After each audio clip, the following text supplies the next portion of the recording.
This is Steve D. I want to talk about a controversy that we've started to get in the NoFap community about whether there is any neurological evidence to suggest that fapping might be harmful to one. The first guy who came out with a study of this in 1983 was Patrick Carnes, who studied the idea of sex addiction and presented that to the world.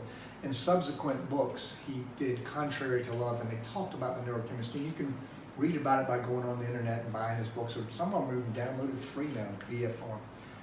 But to me, it does not matter whether there's a neurochemistry which causes this, that it's provable by doctors. The AMA has been fighting this for a long time, and that's okay, let them fight.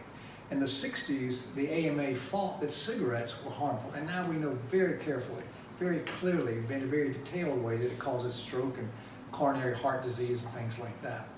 So it doesn't really matter to me whether there is any neurochemistry to prove it. What I need to ask myself is simply, how do I feel after I do that? Hemingway used to say, you can tell what's moral, and by moral, he didn't mean church, he meant what's healthy. What is moral by how I feel afterward? When I masturbate or use pornography or both, or cheat on someone, how do I feel afterward? Do I feel pitifully and incomprehensibly demoralized? Do I feel depressed? Do I feel shut down? Do I feel isolated? Do I feel different? Do I feel low self-esteem? If those things are true, it doesn't matter whether the neurochemistry is there to prove it.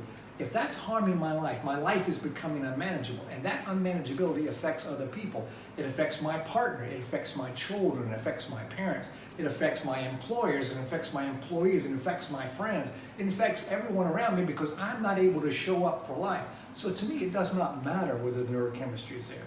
I happen to believe it is. It's worked very well for me. I haven't fapped in 27 years and 10 months. That's working fine for me. But Shakespeare had an old expression that they use in recovery. It goes like this: to thine own self be true. Is this something you can do and not have deleterious effects? Or is it something that you need to stop? Just be honest with yourself. Doesn't matter what the doctors say.